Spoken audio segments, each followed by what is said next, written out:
Boy, howdy. It's February. Ugh. Can't believe we're already into the second month of the year. Ugh. It's a strange feeling. Yeah. And already we've got enough things that we need to talk about that we're like, hey, it's time to pull out the old grab bag. One of the titles in this I've been like really itching to talk about, so I'm excited about it. Well, you can now scratch that itch. Yeah. Because this is what we're going to do today. Go into the old grab bag. Today on episode 60 of the season. It's all video games this time, OVA. right? It is all video games Sorry. this week. On this podcast where we have conversations about video games, anime, and manga.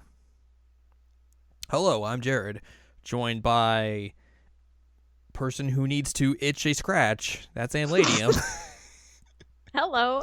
Now I'm literally like itchy, so thanks. I mean, I've been itchy for like a while, but that's because like it's dry as this room because it's winter. Yeah. And there's no water in the air. No moisture in the air. There you go. Humidity. It's the same. Yeah. I mean, no. It's very dry air. Yeah, it's cold in both of the places where we live, but you are more cold than I am. Oh, let's give you a weather update on this Tuesday when we were recording. It is 30 degrees right now. When this episode goes up, the high is going to be 34, but it's supposed to snow. Also, it feels like 22. It's 28 and it feels like 15 here, so I guess I lied. Somehow it's colder over there. But winter is not what we're here to talk about. No, because winter. I don't even think any of our games take place during winter. No. Yours would be the only ones I would be questioning on because I don't know.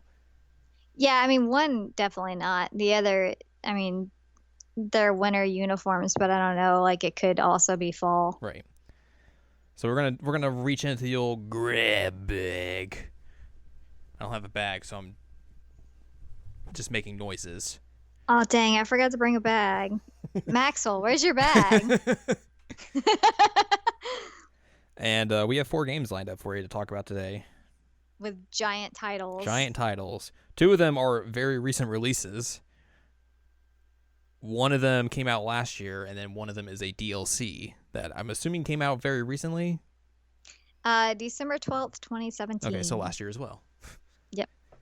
Sorry, I'm... Al's the 2017 correspondent. I'm the 2018 correspondent. So we're going to discuss Digimon Story, Cyber Sleuth, Hacker's Memory. That's all one game. Mm-hmm. One title. Dragon Ball FighterZ.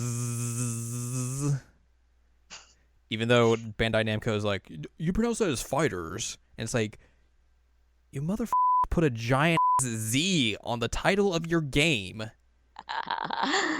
Just call it Zed. Yeah, just go with it. Oh my goodness. Shantae, the half genie hero, Friends DLC. Friends to the end. Friends to the end. I forgot the other part of it. I got most of it. I was like 66% of the way there. Mm-hmm. And also something that's going to need some content warning, so be prepared for that because we're going to talk about that at the very end. Al's going to talk to us about Doki Doki literature. Yep. Literature club. All literature clubs are like this. That's why you don't join them. Oh, God, I hope not. 4 games for you. Mm-hmm. Well, 4 times the value. More bang for your buck. It's like you're getting a month worth of podcast here. 3 games and a DLC pack. 4 games. So I'm going to start, and then we will alternate. See? As usually, that's how these things roll when we do grab bag episodes. If you've not been with us before for a grab bag, now you know. I'm going to begin with a very anticipated title. I guess both these were pretty anticipated titles for me. But the next installment of 2016's 9th best game, Digimon Story Cyber Sleuth, with Digimon Story Cyber Sleuth Hacker's Memory, came out on my birthday of all days. So Happy birthday to you. Have some Digimon. yeah, that was a weird coincidence. Yeah, I even asked you. I'm like, did you get that for your birthday? And you're like, Nope, nah. it just came out that day. It's a weird Friday release of all things. Not the type of title you would expect for a Friday release. Is it a Nintendo title? No, it's a Oh, PlayStation that's even exclusive. weirder. Yeah, that's even weirder because usually they're the Friday guys. Because Dragon Ball was also a Friday release, but I can kind of see that because that's a bigger release. Yeah. But Digimon's like Digimon. I mean, no disrespect to the franchise, but it's kind of a niche title. Shrug shoulders. Yeah. But anyways, like I've written about this. There's a review on the side of the first game if you want to see that, and also there's a little bit of a write up on the 2016 Game of the Year awards about the first installment. Digimon Story Cyber Sleuth was a very big surprise for me because going into it, I wasn't really expecting much out of it. Like I thought, like, oh, I mean, Digimon games for the most part, the ones I've played at least, and that's mostly the ones on the PS1 because I skipped basically the rest of them since then. They weren't great. Oh, I bet. I mean, that's just kind of a thing of licensed titles. Like, for the most part, they're usually not that great. It's that culture is changing. You know, in the last couple of years, we've seen a lot more licensed anime style games that have come out and have been pretty dang good. And the two I'm going to talk about are pretty good examples of this. But the game was very surprising just because of, A, the story was interesting and fun in a lot of different ways. The gameplay was very reminiscent to like Persona or Megami Tensei games with that style of combat where it's, you know, you're exploiting weaknesses and leveling up Digimon instead of leveling up a character. And you basically get like all of like that style of gameplay plus like Pokemon style mechanics where you're like raising your Digimon, leveling them up, evolving them, all that sort of jazz. But you get to have like a party of like 9 or so. Like you have 3 primary and then you can have like 6 as your backup, which they'll all gain levels together, which is fantastic. Oh, nice.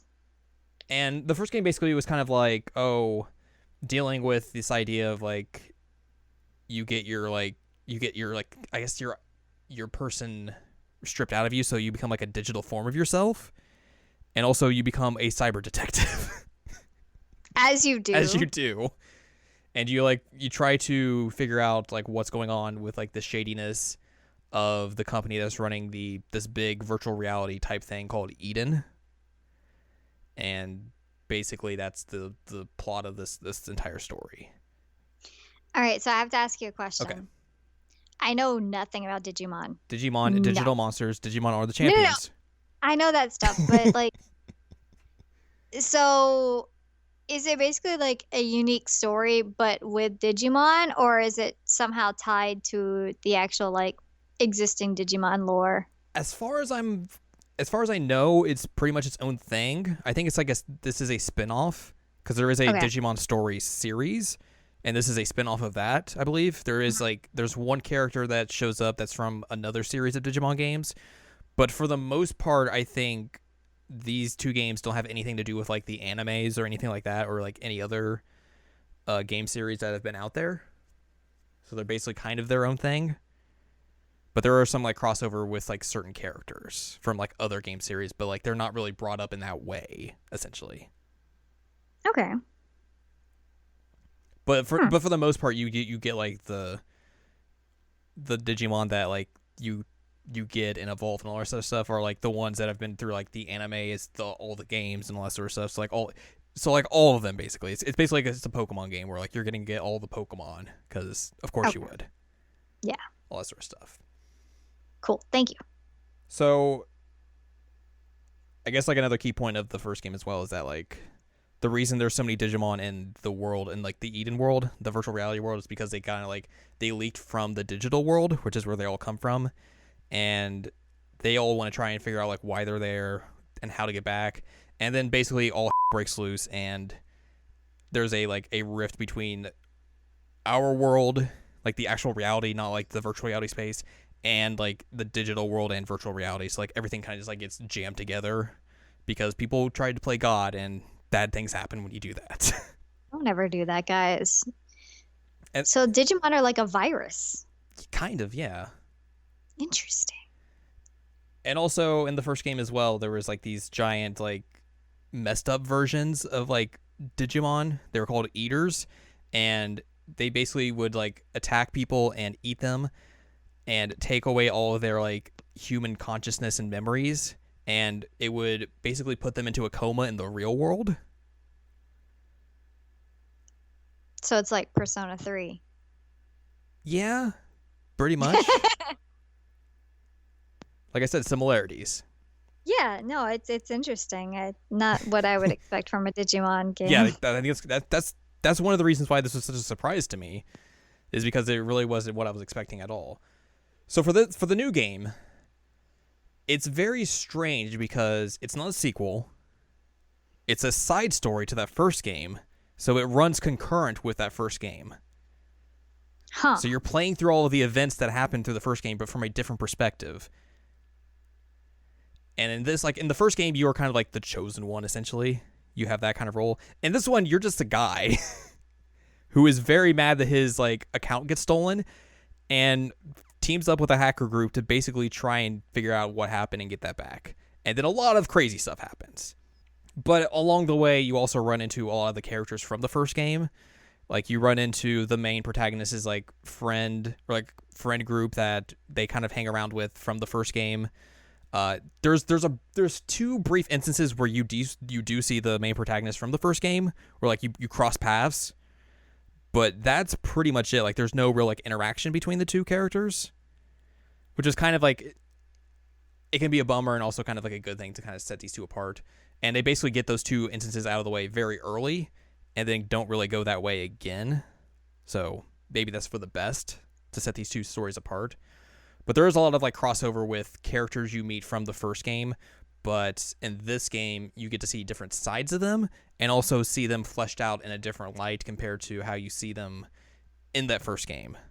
So you get to see them in different circumstances here in the second game. You get to see them like when they like kind of go off and do their own thing. You'll see them like show up here and figure out, okay, this is what they were doing then. But even though like this is a side story, like I think it would be a good game just to play on your own. Like there is like the winks and nods at like the first game that like if you know what's happening, you'll understand it a little bit better. But this is a game I think you could play on your own and still get the gist of it out of it and get like a good feeling from playing it, because the main story itself doesn't really dive into like the story of the first game, because the characters from the first game do their own thing by the end of the game, and you're off doing your own completely separate thing. But there is like the context of like bad things are happening for both parties essentially, but there's different circumstances surrounding them, and eventually, you know, the event, what happens at the end of the first game plays into the end of this game, because the choice that's made there affects what happens at the end, because you don't have any decision in this new game of what happens at the end of the first game essentially. But I think a key thing about this game is that a lot of it is about identity. And like I talked about, the protagonist of Hacker's Memory is very upset that his account gets stolen from Eden. So basically he's left identityless. So he has to basically make a new account, and when that happens, it can basically make people not believe who you are, because it's not your original account. You could be someone else entirely, but you're just saying you're this person. And the crux of like the first act of the game is, okay, we got to figure out who stole my account and why they did it. So you join up with this hacker group called Hudie, Hudie, and it's H what? Hudie. Okay. And it's made up of three other characters. You have Ryuji, who is the older character who basically is the leader of the group.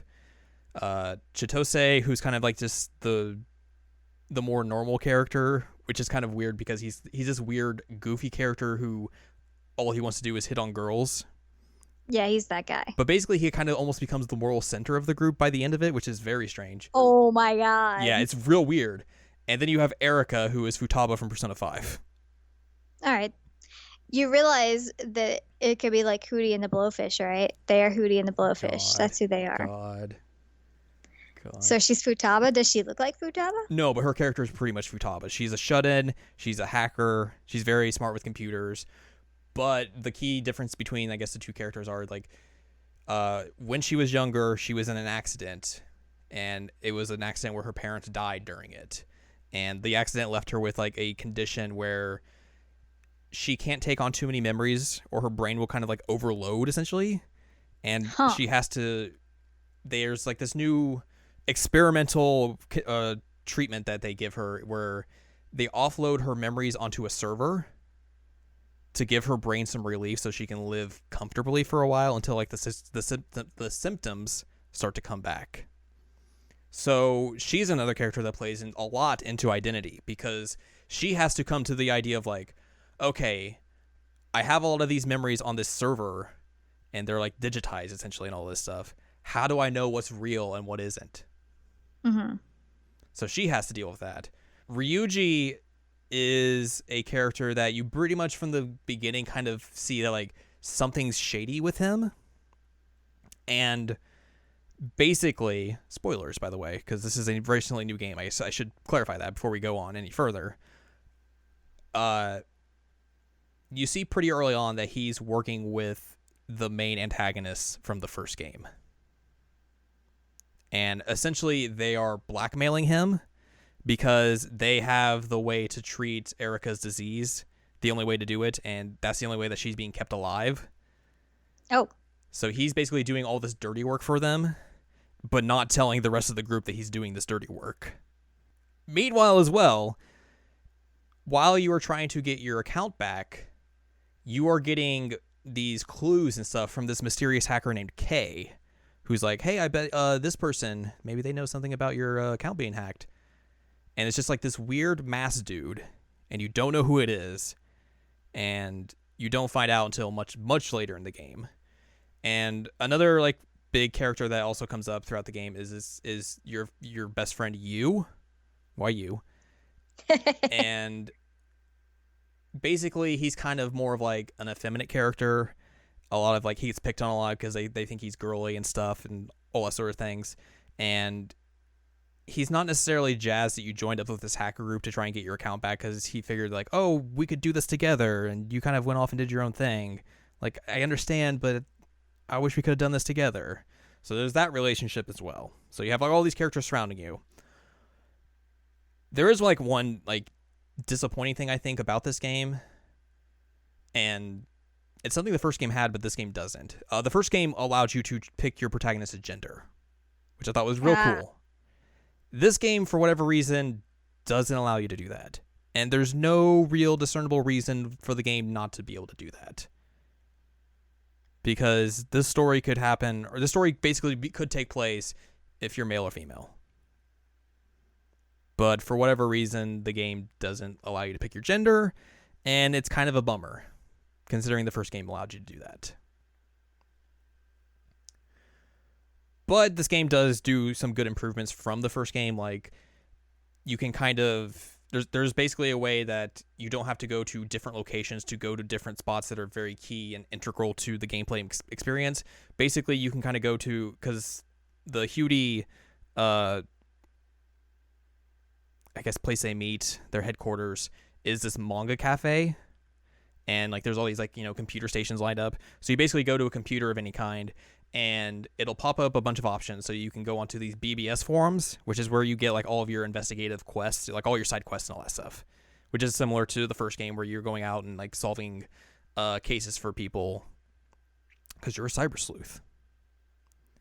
There's another option that allows you to go straight into Eden, to go into all of the virtual reality places, where you do all like your fighting and dungeon crawling for the most part for a good majority of the game. There's another option called Hacker's Memory, which plays into the title of the game, where you pick up these memories and play back, you know, past events of different characters throughout the game. They're not really necessarily important per se to the plot, but like there's kind of like, here's a little thing to kind of flesh out these characters. And then also there's a market where you can buy Digimon, which plays into a later quest where you can basically shut that down because it's immoral, or just like keep it going because hey, I could buy some Digimon here. And then the final option is the Digilab, where you go and like you have a farm of Digimon, and that's where you can kind of let them stay and level up and evolve and do all that sort of stuff while you have like your own party. Because the first game, basically, you would take on quests, you'd go to Eden, and you'd go to the Digilab, but they were all in separate locations. So this basically kind of streamlines that experience in a way that makes it a lot easier and a lot less cumbersome than the first game, which is very, very helpful in a way compared to the first game. But one of the main complaints about this game as well is that it is taking place during the first game, so basically all the assets are reused. Oh, I bet. So all like the Eden areas you go to are the same exact areas you went to in the first game. A lot of the outside, like in the Tokyo area, places you go are from the first game. Which I've seen a lot of people complain about that, like, oh, they're just reusing areas. Which, I mean, that's a fair criticism. Because, yeah, they're doing that. They're reusing assets, they're reusing music, they're reusing all these areas. But by making this a side story to the first game, you can kind of justify it and get away with it in a weird way. No, it makes sense because, like you said, it's a side story. So, like, it makes sense that it would be, like, concurrent and that it would be the same places. And there are some, like, new areas. It's not just, everything's not reused. Yeah. I mean, it makes sense. Yeah. And also, this game came out, like, just 2 years after the first one, so it's a quick turnaround. And obviously, it helps that, like, hey, they could just reuse a bunch of the same stuff from the last game.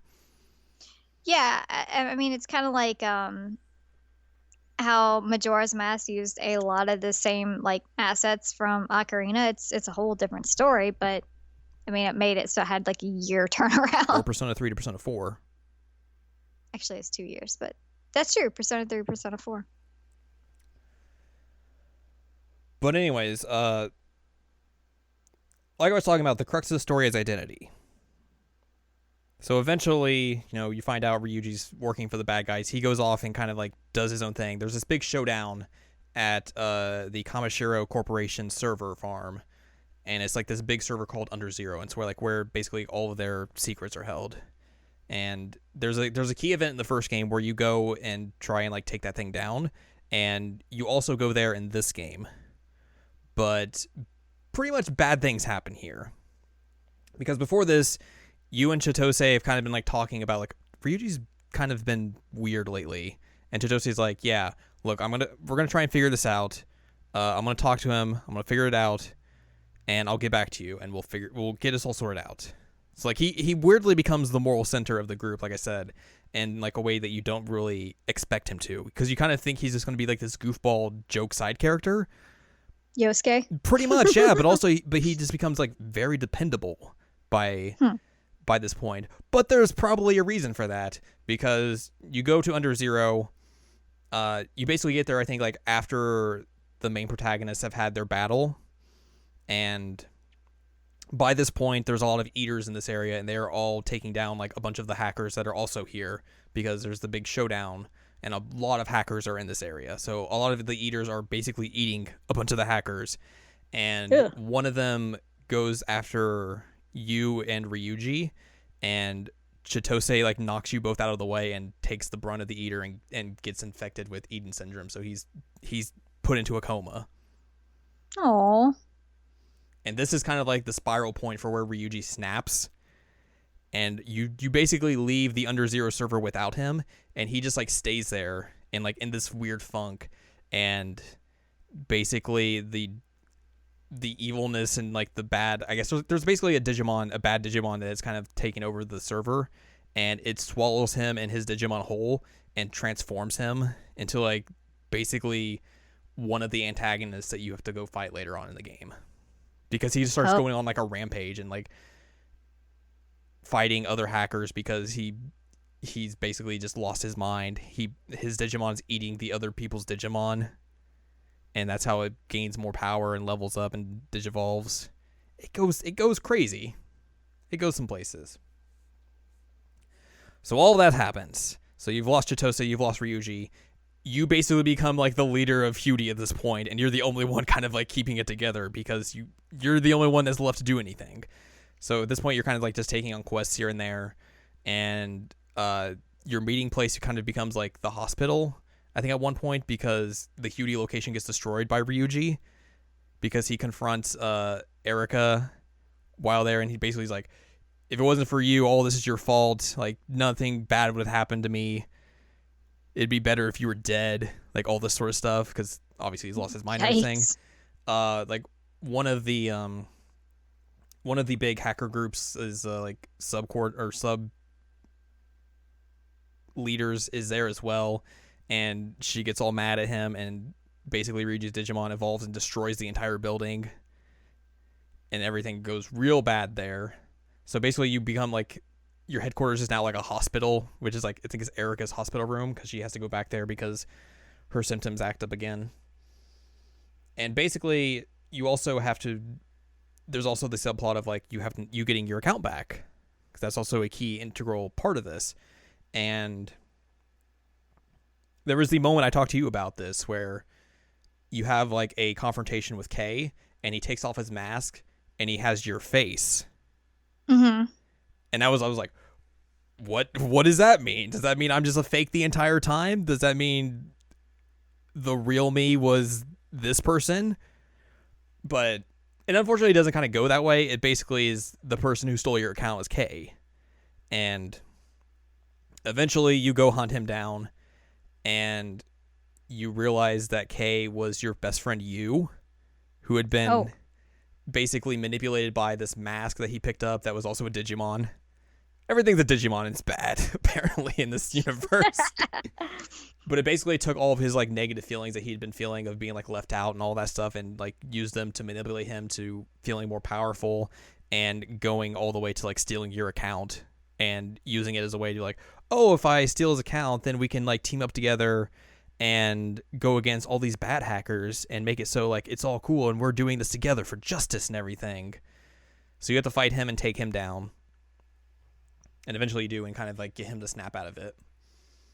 And then basically the next kind of point is you have to face Ryuji. Mm-hmm. And because his Digimon is kind of like grown to like very, very, very tall, like skyscraper size. So you fight him on like a bridge that like the cops have coordinated off. So you do that, you basically get him back to normal pretty much. Because I think at one point you're able to fight him and like get him to snap out of it, but then his Digimon basically eats him to absorb him. And then that's how he's able to like, it's able to heal, and then you fight it on the bridge at the end, which basically it kind of almost seems like it's the final battle because it plays the main theme during the fight itself. But we talked about that. But it actually isn't, which is the surprising thing. All the while this is happening, like you and Erica at one point went into where the Eaters are from and stole information from the Eaters to get Chitosi's memory data back to basically get him reawoken and out of his Eden syndrome. So he's like the first person ever to awake from that. Because basically once you get Eden syndrome, you're done. So he's the first person to awaken from that. And you're supposed to use that to get Ryuji back to his senses. Like, hey, he's fine. Look, you don't have to go on this murderous rampage anymore. Everything's cool. But it obviously doesn't work and all that sort of stuff. But she's able to like manipulate the Eater data, and she creates these like little 3 mini Eaters that don't like necessarily do anything bad, but they kind of are able to find Ryuji's Digimon, and that's how you find him and go off and fight. So you beat his Digimon, you free him in his original Digimon, who then digivolves to help everyone out. So basically the crew's all back together. But Erica has like another fit, and her condition worsens a lot to where the little mini Eaters she has turn on her and start to devour her. Oh, Jesus. And basically they assimilate into like an Eater form, but with like her body just hanging out of it. And that's essentially the final confrontation you have, because you have to go back into Eden which is basically being destroyed by eaters everywhere, and you have to go through a bunch of those, and you have to fight your way to Erica's memory server and have the final battle there, which actually, the final countdown. There's actually a really cool thing, like when you go into her like memory server, is that you have to like, it gives you a path to walk along, but in the background is playing like this like video. So it's not like a static background, but it's like a video playing in the background of like, here's these different moments of her memories, of like these bad memories that she's had to relive, of like, oh, like I've had all this pain and suffering. Here's like when my parents died and I had to be in the hospital for a long time and all that sort of stuff. And it was like a really interesting aesthetic choice that I don't really see a lot of games do. So I thought it was really interesting and cool.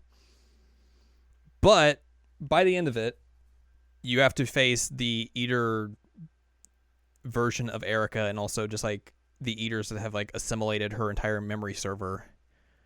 So you have to like, which I guess I should preface, by the way, Erica gets her own Digimon. It's called Wormmon, and it's able to basically get the memories from her server and integrate them into its own memories. So like they kind of act similarly by the end of it. And you go off with Wormmon to fight this Erica version. And by the end of it, this digitized version of Erica shows up and is pretty much like supposed to be like representative of all her memories. And it fuses with Wormmon to create this like new Digimon. And that's how you have to fight off the eater version of Erica. And the crux of this is basically, if you defeat this version of Erica that's been taken over by the eaters, she dies. Oh. But that's what you have to do. So she dies. So she dies. Jesus. And then the version that's like evolved with Erica's memories and Wormmon, which is kind of like her and the Digimon are like combined together essentially.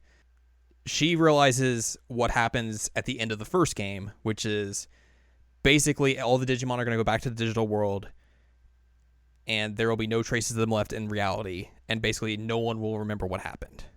So she's aware of that happening, and basically is like, hey, you guys have to leave now, or else you're going to be stuck here forever. So she basically forces Ryuji and Chitose off. You stay back and are like, why do you have to leave, and all that sort of stuff.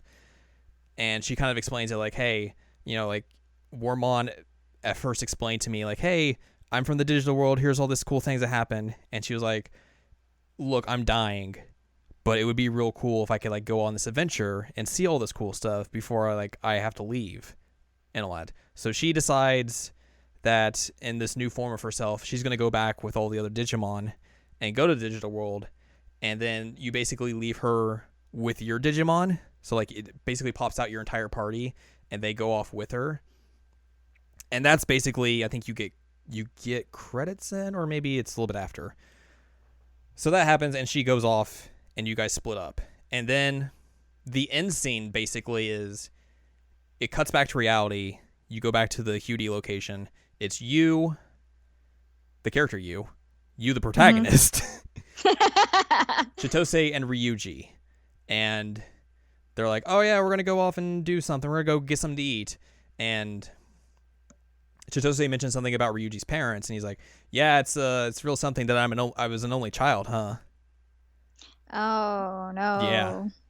And then like you hear that and like you hesitate and you look back to the room where Erica used to be in and you go in it and it's all just like storage now. That's upsetting. Yeah. This is real serious for what I was thinking was no kidding. Yeah, like I always thought Digimon was like a children thing. Yeah. And then like the last shot is like a blue butterfly passes by you and goes and hangs out in that room. Because her Digimon form was like a butterfly. Persona. And also Persona.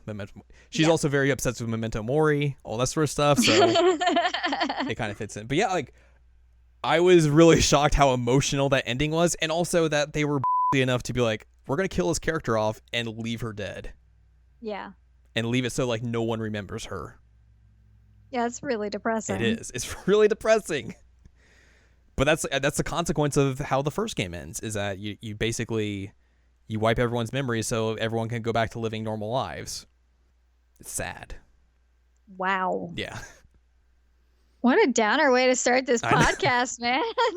But like, I had some kind of reservations going into that game just because it was a side story, and I was like, is it going to be as good as the first game? And quite honestly, I think this might be the better of the two games.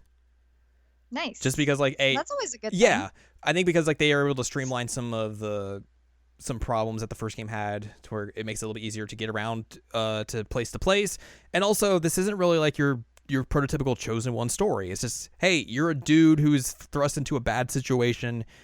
You have the determination to keep everyone together, and you just go and do it. You're not destined to do this. You're not just thrust into this role to save the world. You're just a dude who wants to save his friends. That's it.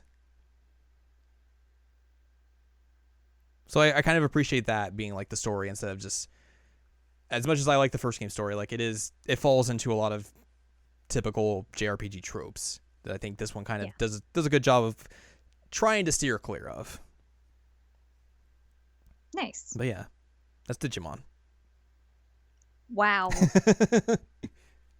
Wow. Told you those games are surprising. Yeah, I'm just shocked.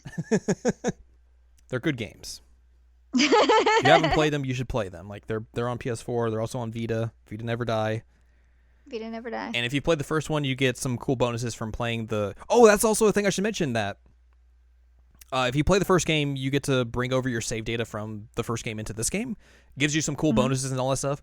But it also keeps your play data, like your playtime data. So, like, I started this game with 39 hours. It was interesting that you sent me that screenshot. I was like, what? And I don't think I've ever seen a game do that before. I haven't. So by the end of it, I was at like 80 hours.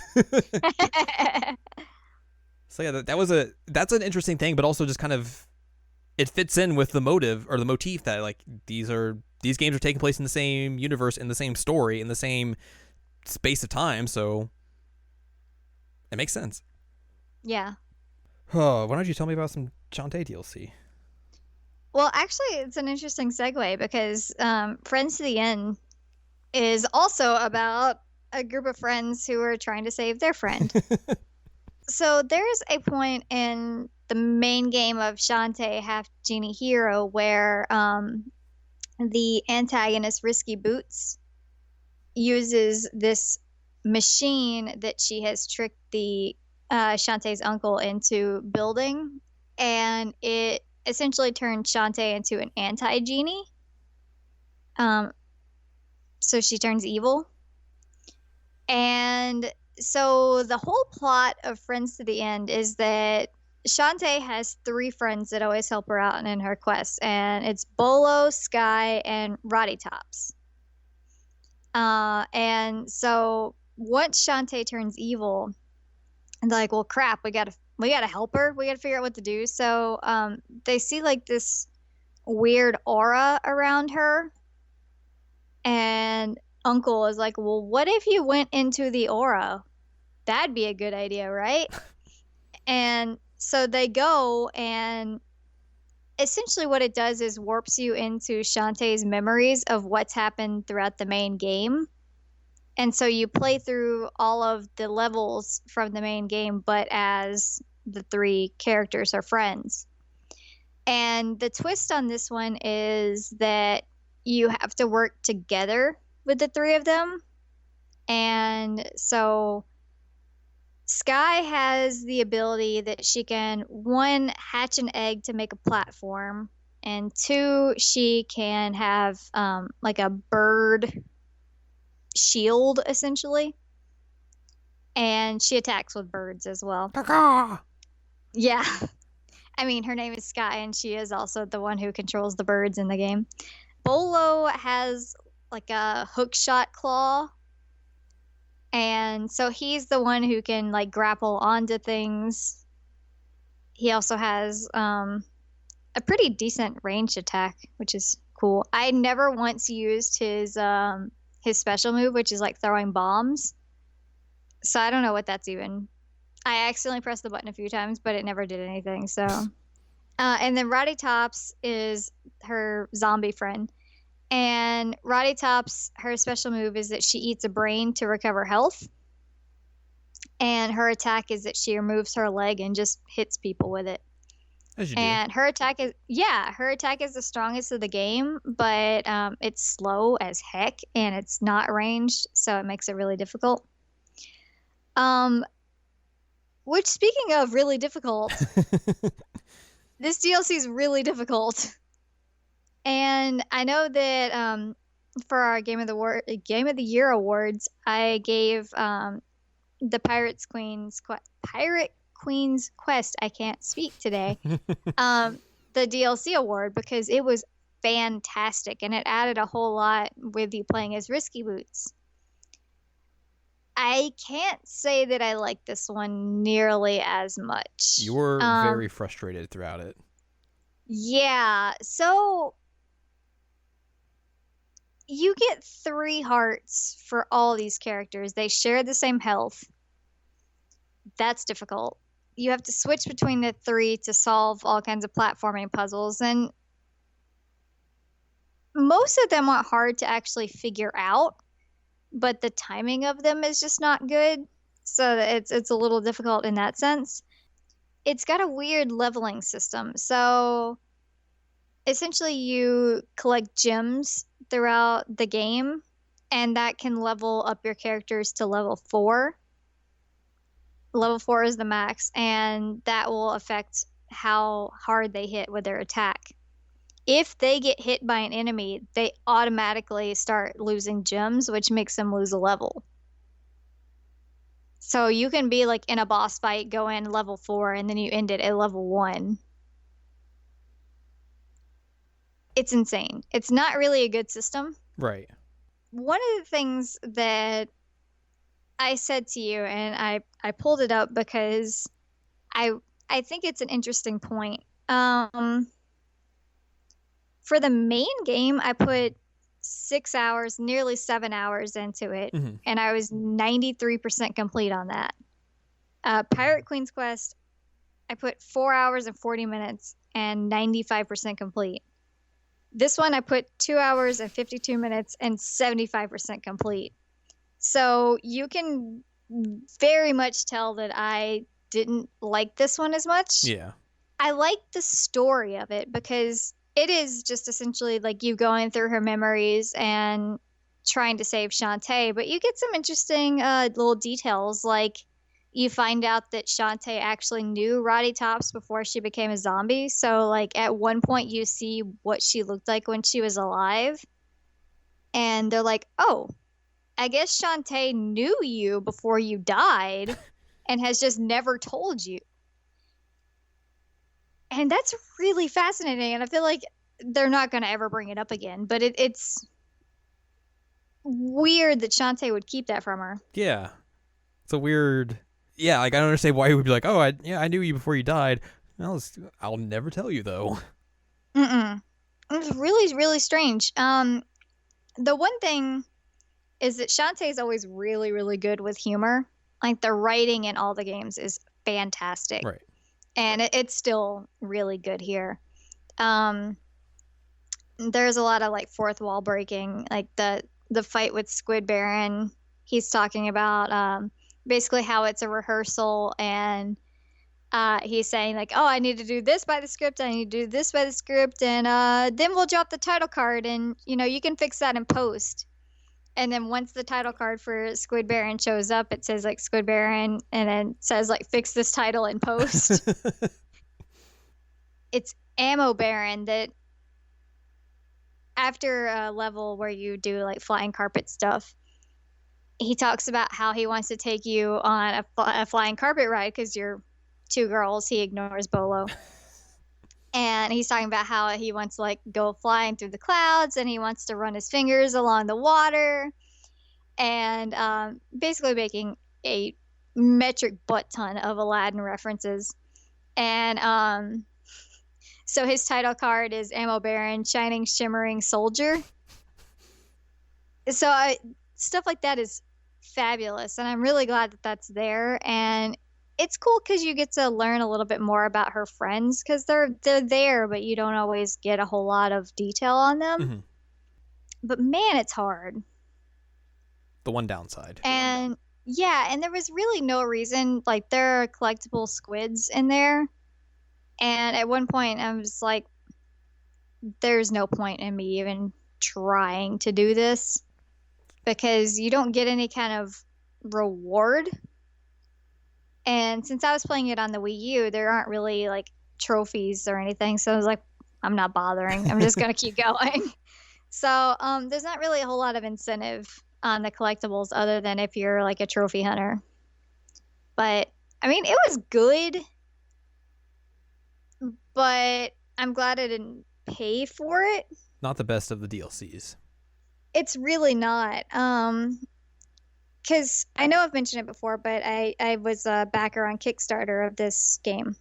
So I got Shantae and then I got the DLC packs for free. And so I'm really, really glad I didn't pay for this one, but it was not the worst send-off that my Wii U could have had. But I definitely would recommend playing the original game and Pirate Queen's Quest, but I can't really say that I'd be like jumping to tell you like, hey, you should play Friends to the End. That's real fun because no. The real surprise is someone booting up their Wii U in 2018. Yeah, I know. It's a real thing. And I mean, I even booted it up in 2017 and I had to get it fixed.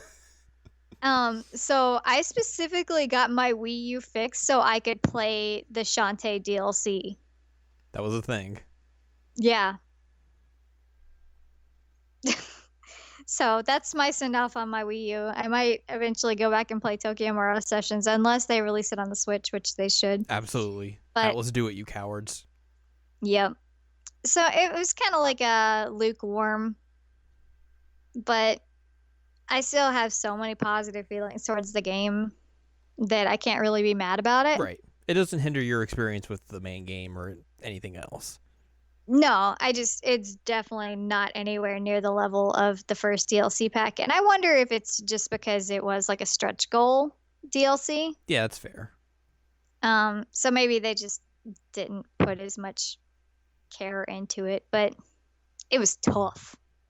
TUFF, tough. So that's what I have to say about that DLC pack. Well, Dragon Ball. Speaking of fourth wall breaking, let's talk about Dragon Ball FighterZ. Z. Oh man, this is the Dragon Ball game I've been waiting nearly 20 years for. Oh my goodness. They finally made a good Dragon Ball game. Wow. That might just be the most shocking thing of all. It's a real good Dragon Ball game. I have no positive feelings toward Dragon Ball at all. No, you don't. So, like, I'm glad that there was a good game, but at the same time, it's like, man, Dragon Ball sucks, so hot takes. I think the weird thing about this game is that it's called Dragon Ball FighterZ, whatever. The story mode takes place, I guess, during Super? So the new series? Really? Yeah. That's unexpected. Because there are two characters specifically from Super in this game. There is Hit and Goku Black. You said Matt Mercer is in here, right? Yeah, he is Hit. Oh, Matt Mercer. Because this game definitely needed 3 versions of Goku, which it does have. It has Goku Black, who is a villainous version of Goku, and also Super Saiyan God Super Saiyan Goku. Could you clarify to me real quick what genre of game this is? It is a fighting game. Okay, that makes sense. I'm just gonna daydream about Matt Mercer. This is from Arc System Works, so that gives you an idea of kind of like what style of game this is going to be, or like what fighting game is going to be. And that's good. Basically, like it's the Guilty Gear Xrd style of graphics where it's, it looks like 2D sprites, but the way they shift cameras, perspectives, and all that, they are 3D modeled characters, and it looks fantastic. That sounds awesome. It is awesome. If it were not Dragon Ball, I'd probably play it because it sounds great in terms of actual, like, you have me on, like, who made it and what it looks like, and then you're like, it's Dragon Ball. I'm like, you have me with how it looks and who made it and Matt Mercer, and then you're like, oh, it's Dragon Ball. I'm like, oh, never mind. Dang it. I'll pass. And even, like, just the way the mechanics are, like, especially if you're looking at an Arc Systems fighting game, you usually expect that, like, it's going to be complicated. Yep. This really isn't. Really? If you look at a specific character's special moves page, it's probably like 6 or 7 things. That's surprising. Yeah. So a lot of it is, like, the most complicated things you do are quarter circles and a button press. That's crazy and sounds nothing like them. A lot of it will be like, you can do a super move by doing like quarter circle and square, triangle, and circle, which is light, medium, and heavy. And X is like your key attack, your fireballs, all that sort of stuff.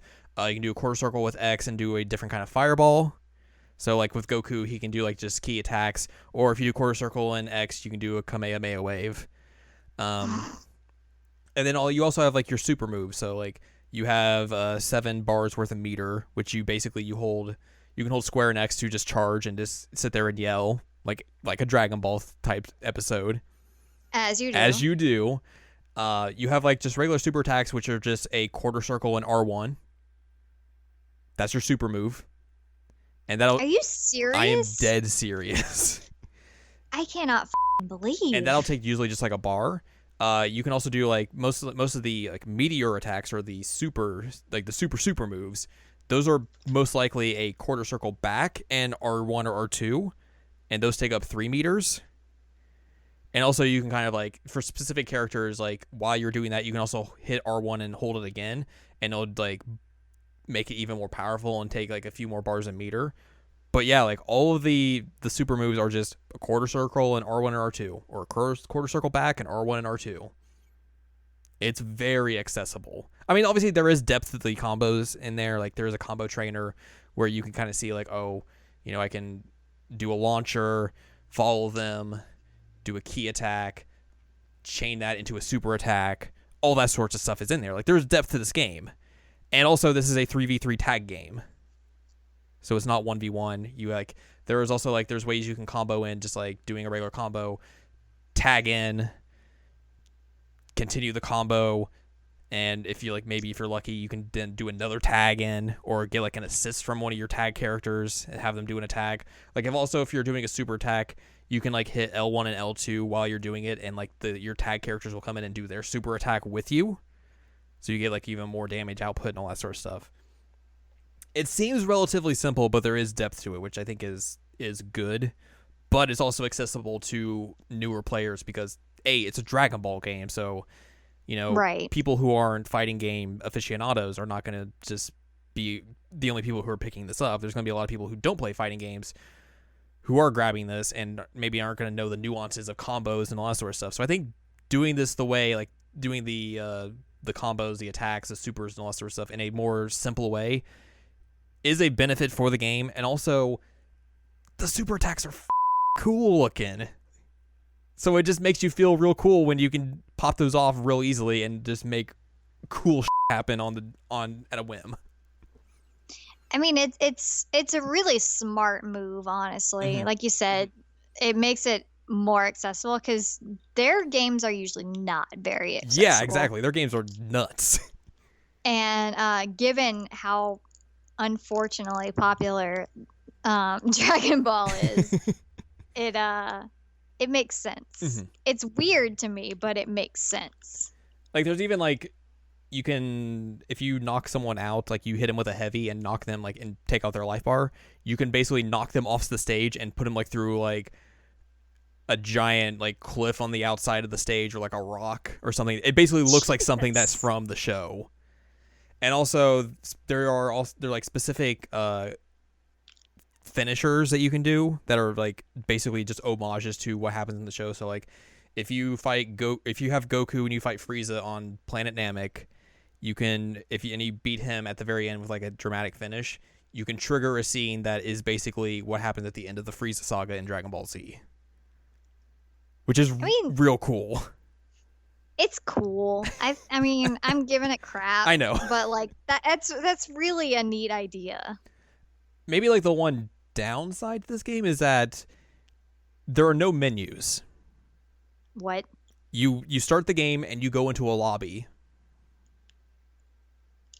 And you run around with other players, and that's how you go and find your story mode, your training, your arcade mode, your online fights, the store where you spend your money you get. That's where you find all of your game options. There's no just set menu. Every time you boot up the game, you're going into a lobby full of other people running around. Really weird. It is. And it's a little like not great because obviously it's going to take you longer to go and find the option you want than it would just be like boot up a menu and just scroll and go. I kind of see what they're going for because the way the lobby system works is that like you're running around with all these different characters and like you get to customize, like you get these like little chibi forms of all the Dragon Ball characters, and a lot of it's very fan servicey with how they do this. So like there's with the lobby characters you get to choose from, there's a lot of them that aren't represented in the game itself. So you'll get like different versions of different characters, and it'll be like, here's like, hey, you remember the specific moment that this character did? Well, here's a version of it represented. Like there's like casual forms of the characters, battle hardened versions of the characters, costumes where it was from a like specific point in the series, even going back, I think perhaps even like to Dragon Ball, the original series and all that sort of stuff. So like that's very fan service. A lot of this game is kind of just it's fan servicey. But is that necessarily a bad thing? No, I don't think it is. I just think like the way they implement the lobby system isn't the best. No, that makes sense. The story mode is interesting because, like I said, it takes place, I guess, during Super. Basically, all of the bad guys get revived. So like Frieza, Cell, those people are back, and there's a character they made specifically for this game called Android 21, and she's the antagonist for all of this. And the points where you get story beats in this game are in the story mode are cool because it basically feels like an episode of Dragon Ball, down to like just the minutia of like, oh, these sound effects are happening where I expect them. These music cues are happening when I'm expecting them to happen. And also, it's the English dub team that Funimation has been working with for the past like 10 years. So it's the voices you know. For the most part, like I think there's a couple differences. I guess the voice actor for Frieza like was out sick during this time, and like they replaced him with his brother, which is a weird thing you would think of, but it actually works. It makes sense. So it's not like there's like a discrepancy in quality or anything like that. But for the most part, like all of the characters you expect to be there are there, and who they are voiced by. So like all that's there, and then the Japanese dub's there if you want that too. But the story mode is kind of just like it's what you would expect from a Dragon Ball story. It's like, oh, here's these bad things that are happening. We gotta go fight them. Let's go get Goku and his pals together. They're gonna go beat up the bad guy. But the way they kind of script everything is that there's this weird thing that is hindering everyone's power. And the only way that you can get powered up is if you have this other soul inside you that is a link. And you let that soul take control of your body, and that allows you to tap into like your power that you normally have. That link is you, the player. And basically, specifically, there are moments where the characters look at the screen and address you specifically. It's the weirdest thing. That would make me really uncomfortable. It's something that I was not at all expecting to like them just basically break the fourth wall and be like, oh hey, what do you think about this? It's super, super weird. I guess it kind of works, just like the weirdness of the story they're trying to make, but it's something that, I don't know, it's strange. The only downside of the story mode is that you have to play a lot of fights through it, and it's like laid out like a mobile game. So like, chapter 1, here's this map, here's these fights you could go do. You basically progress until you find the boss fight. And then that's how you progress through the story. The only downside is that you're fighting a lot of fights, and a lot of those fights aren't interesting. I've heard like the back half of the story mode, because there's like 3 different arcs of the story, but it's all kind of telling the same similar story. The back half of it is where like the game kind of starts to ramp up in difficulty. It makes it a little bit harder, because like I've got through the first arc. I haven't got through the second 2, the other 2 yet. But the final boss of the first arc was like the most difficult fight of that arc, which rightfully so, because that character was like a lot more higher level than me. But I was still able to beat it. But the fights leading up to that, and even the fights where I'm at now, it's just like you can do auto combos and get through it pretty easily. And that's basically, I think, the only downside to this is just like you're fighting a lot of fights just to get through the story, to get through these specific story beats, and all those fights are just not interesting. You're only doing it so you can level up your characters, and it can just be kind of boring. But I mean, like, I kind of want to see, like, okay, where's the story heading? Like, I want to see these characters have these interactions with each other. I want to see that part, but I have to go through kind of like this parts of the story just to get to it. And that's not fun. No. That's a bummer. Yeah. But everything else, I think, is pretty good. Like, the online matchmaking works pretty well. Obviously, you're going to get your crap kicked in because people are already like fantastic at the game, even though it's like been out for 5 days. So they'll just like pin you against a wall, and you were like, I'm just stuck here now. This is where I live, getting beat up constantly over and over. Send help. And there's a lot of options that you can use with that. So there's ranked mode, casual mode. There's an arena mode, which is a little bit similar to casual, and then like ring match, where you can kind of like, basically that's like where you can kind of try to group people that are in the same lobby as you into a series of fights together. Also, I guess you could probably do that as a way to get you and some friends together and do fights that way. But I think the crux of this game is the fighting, the way it looks, and how it looks like you just ripped off a HD version of a Dragon Ball Z episode and put it into a game. And it's fantastic. A+ aesthetic. It's the only reason I would actually want to see a Persona 5 Arena, because I want to see Arc Systems do that engine with Persona and see them pull off like the 2D and 3D camera perspective model shifts, make it look like the Guilty Gear, and make it look like this game, to where it just looks phenomenal. Yeah, but then we have more Persona 5. So I mean, yeah, that's a bad part, but it will look real good. Yeah. Fair. But yeah, like, after years and years of playing either just all right to plain terrible Dragon Ball games, there's finally a good one. You finally got what you've been looking for. I finally got my white whale. Oh my god. Wow. It's a good game. It's well worth it. But I mean, obviously, I don't know if it's going to convert you if you're not a fan of Dragon Ball. Or if like you don't even have any like preconceived notions about the series at all. Yeah. I've seen people who aren't Dragon Ball fans who have come away from this game buying seasons of the anime, so your mileage may vary, but if you've been a fan at all of the series at any point in time, like, this is the definitive game to get, bar none. It's high praise. High praise. The highest of praise. Sold. All right.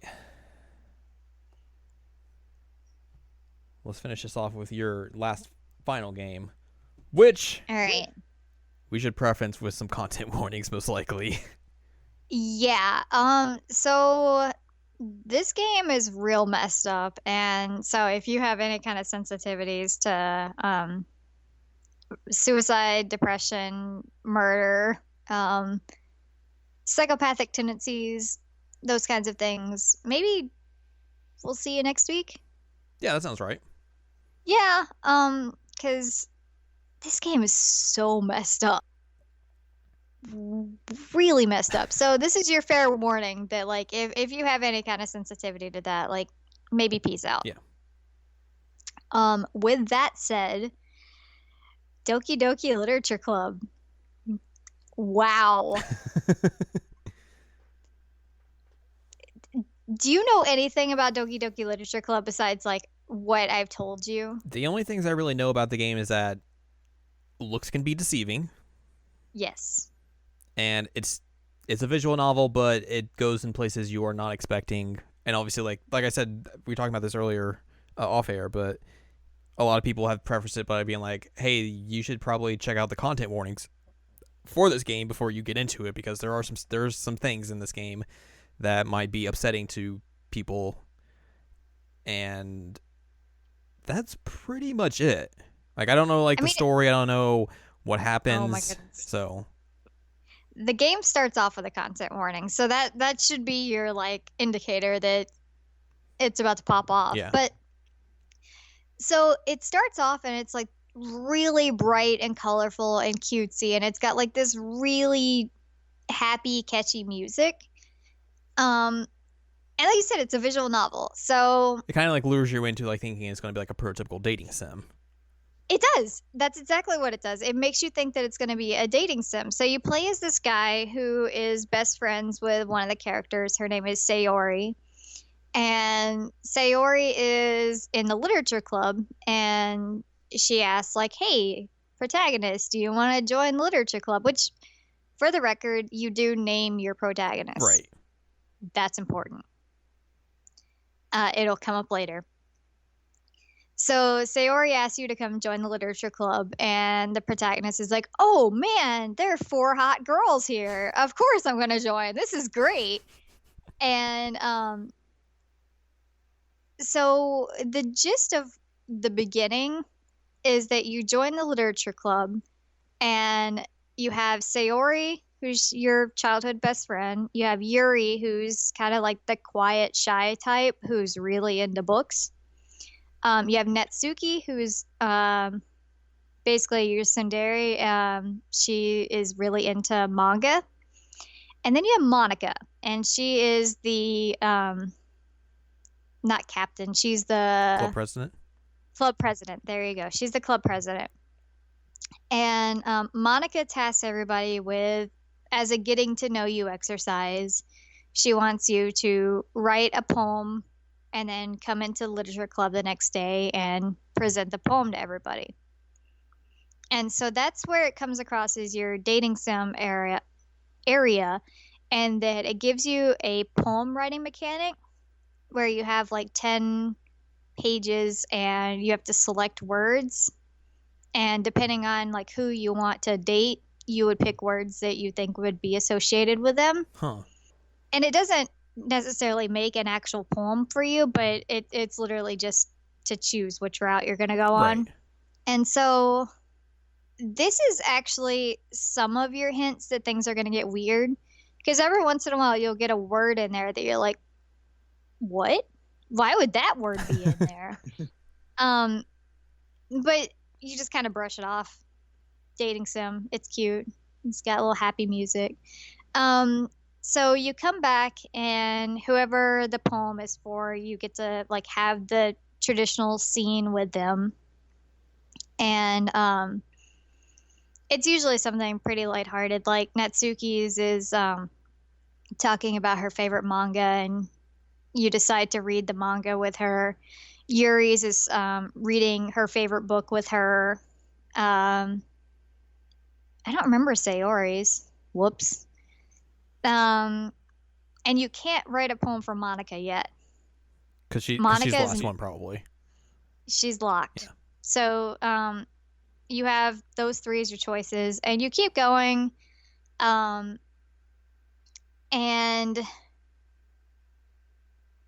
things get really, really bizarre. So you start planning for the cultural festival, as you do, and whoever you end up picking the most for your poems, you end up having like a scene with them preparing for the cultural festival.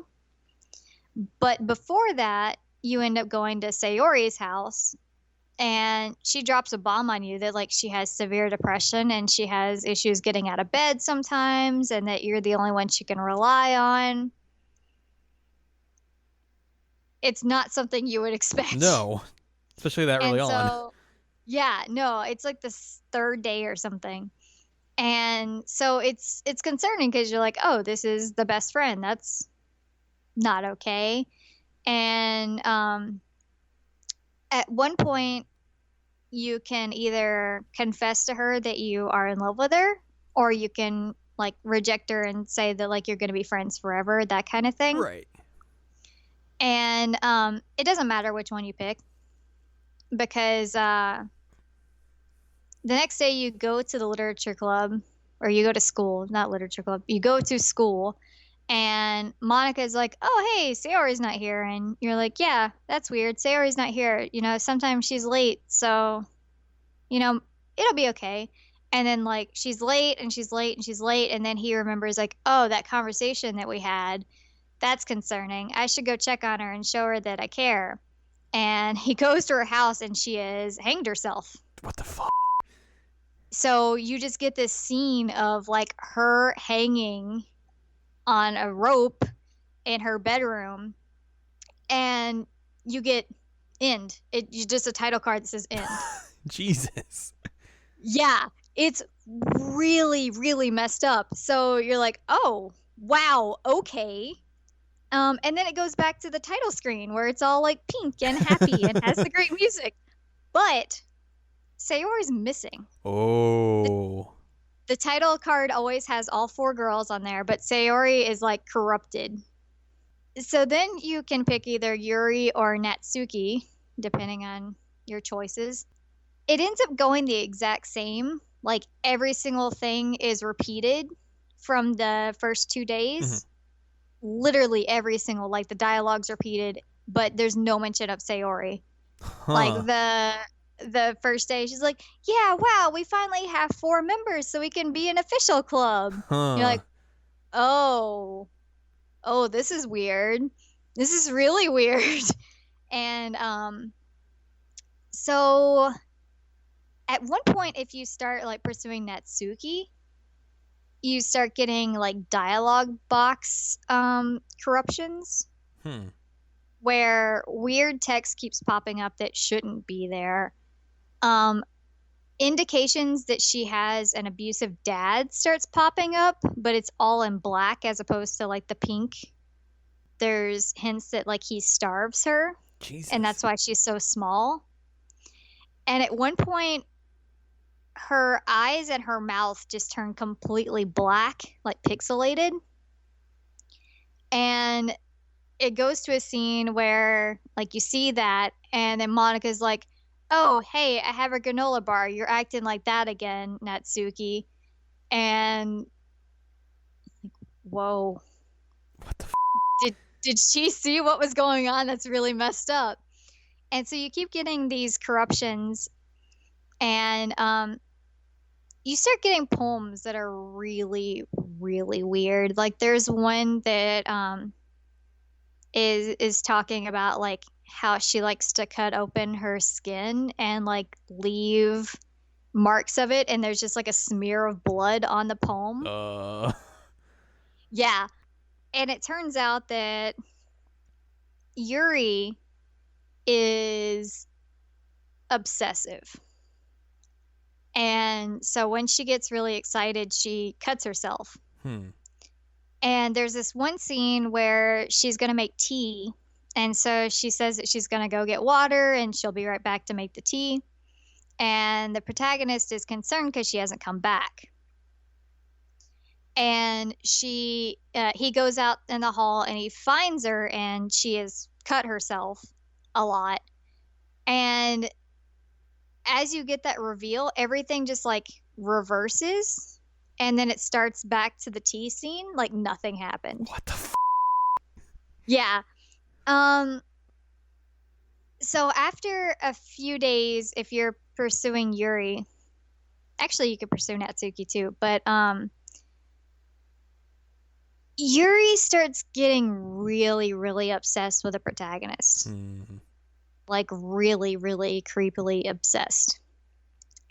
And on the last day before the cultural club, which if you remember, last time we did this, Sayori hung herself.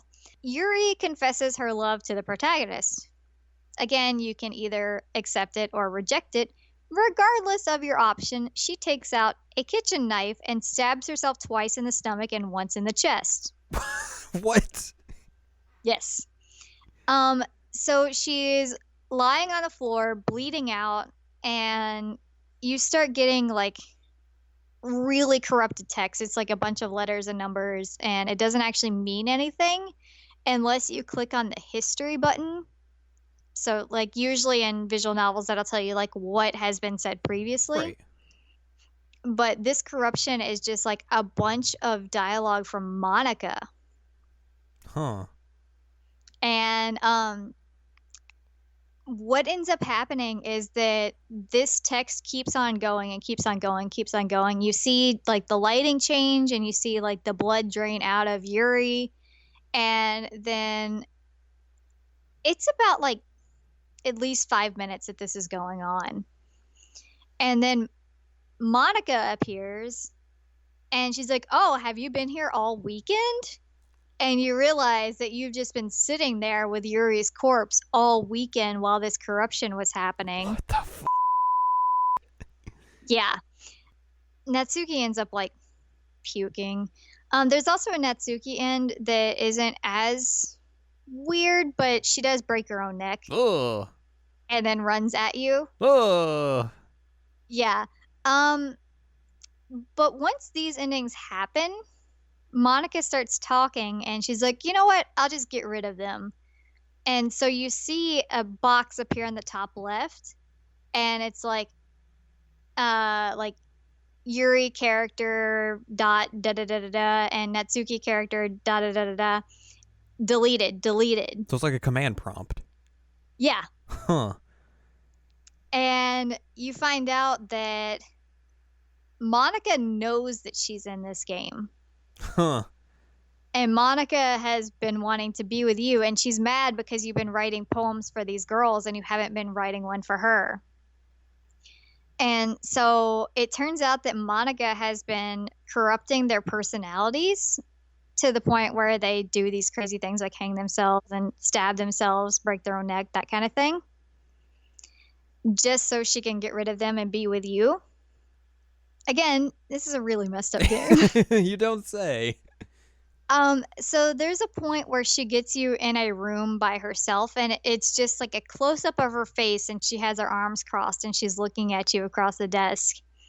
And she has like the entire explanation of what's been going on. She knows she's in the game. She's upset because you haven't been pursuing her. She just wants to spend time with you.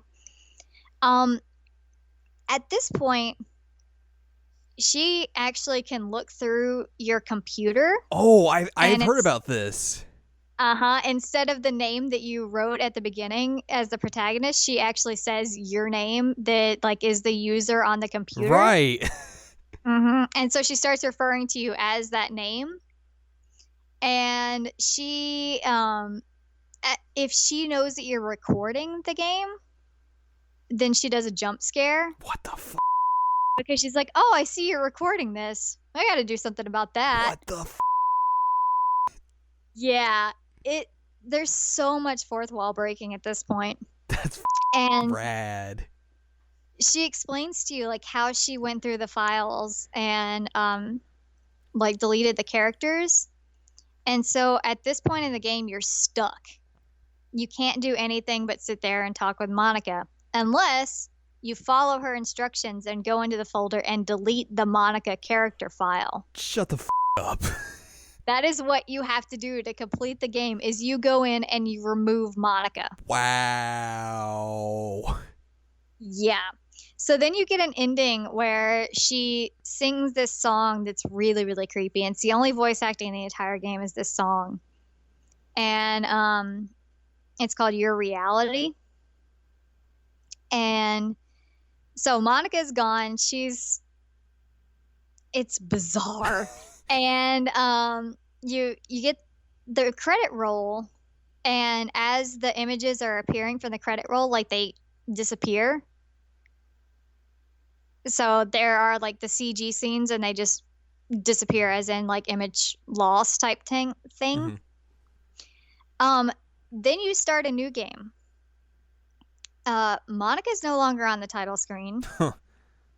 And it goes like normal, but Sayori is the club president. And then by the time that you finish the first day, she's like, by the way, I know what's going on. And I know all the events that have happened. Since I'm the club president now, I have the control. It's like, oh God, no. It's so messed up. I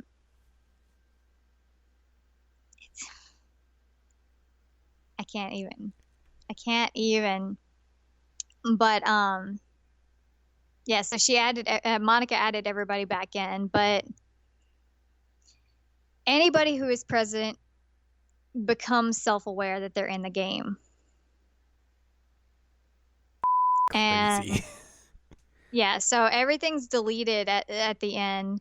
And if you actually try and restart the game after the second deletion, it won't start. It'll say like everything has been deleted. So you have to actually go in and delete another file that's called like first run. By the way, throughout the game, like weird things happen. Like, oh, you don't say. There's a point. Yeah, well, yeah, but like, Yuri gets like human eyes at one point, and she gets one where like one of her eyes just starts drifting off of her like sprite. There's one where like Natsuki's eyes start bleeding. Like, there's all kinds of just weird stuff that happens. And there's also an ending where if before you start the game you delete Monica. I was going to ask what you would do what would happen if you did that. So you get a picture of Sayori who has hung herself, and it's there for like 10 minutes, and then you get a text that says something about like everybody can be happy now. Huh.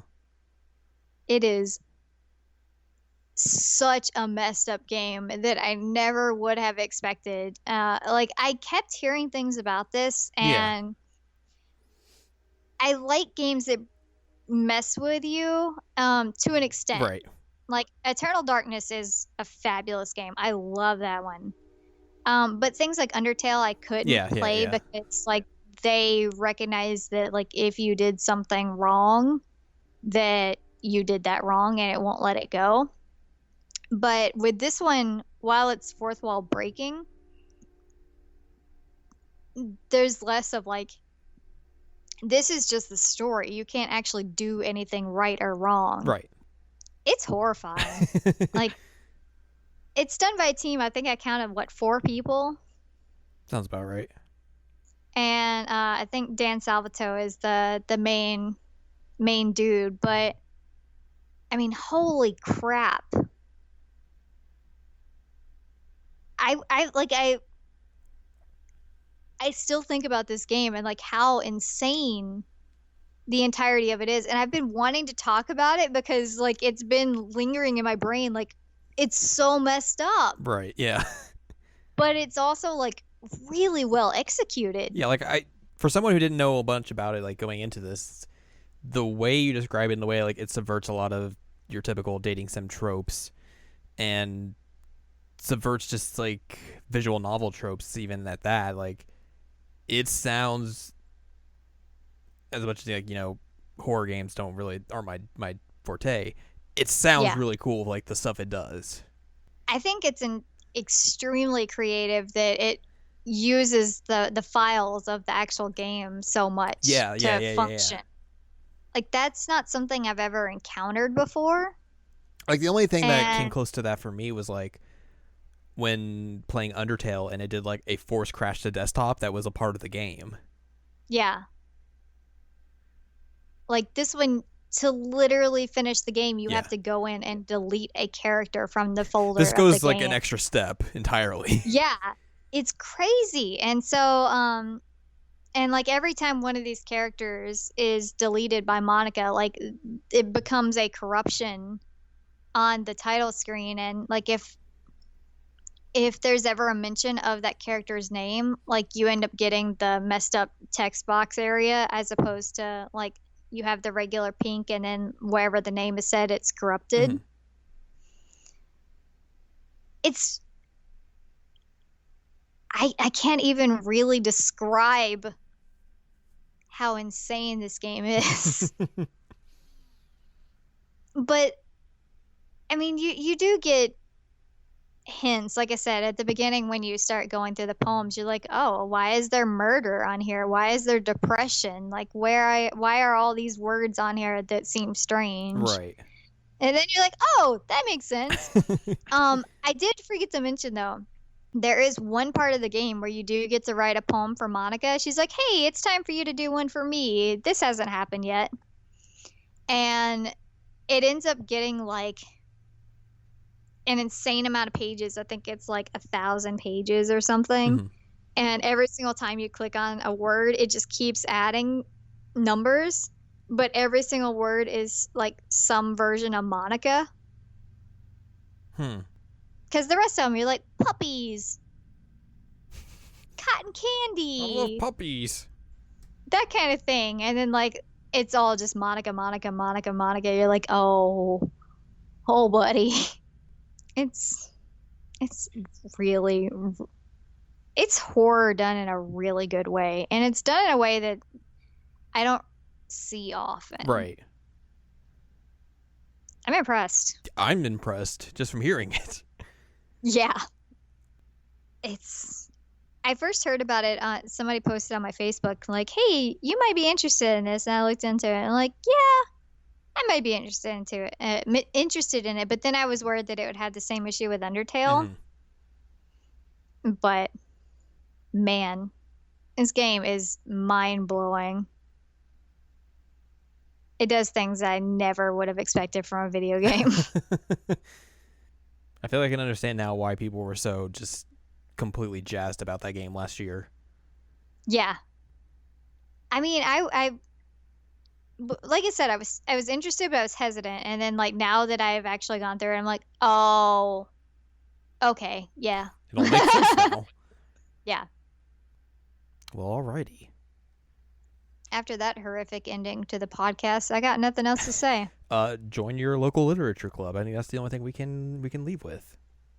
Actually, I think the lesson of this is don't join your local literature club. Especially if they're like, hey, your first day in the club, write a poem. 'Cause that's a bad thing. There are 4 hot girls for you to hang out with. Isn't this amazing? Totally. Yeah. Ugh. So I think that's going to wrap this episode. I think so. It's going to be a long episode with long titles. Yeah, all the titles. Mm-hmm. Well. Huge variety, too. Yeah, a lot of variety. If you want more from us, go to seasonalanimecheckup.com or sac.cool for past episodes of this very podcast, where you can also find other grab bags as well, where we talk about a bunch of stuff. And there are other podcasts like Seasonal Anime Checkup and Jared and I watch Sailor Moon Crystal, where we watch Sailor Moon Crystal. And you can also find columns and reviews on the site as well. For more from Anne Ladyem, go to anneladyem.com, where you can find her columns and reviews and cool stuff. You can follow us on Twitter, twitter.com/animecheckup, where we tweet. Oh, Monica has a Twitter. Follow her on Twitter. I just found this out, and I'm interested. Like, I think after the podcast, I want to go see what's on the Twitter. Anyway. And you can support us on Patreon, patreon.com/SACOVA. And you can support our podcast by like giving us $1, because that's cool. Yay. Help us continue to do this thing. Next week, we're going to switch things up and talk about something that's not a video game, an anime, or a manga. But it's worth talking about. So look forward to that next week. Changing things up. It's what you do in February. You just switch things up. It's like Switch.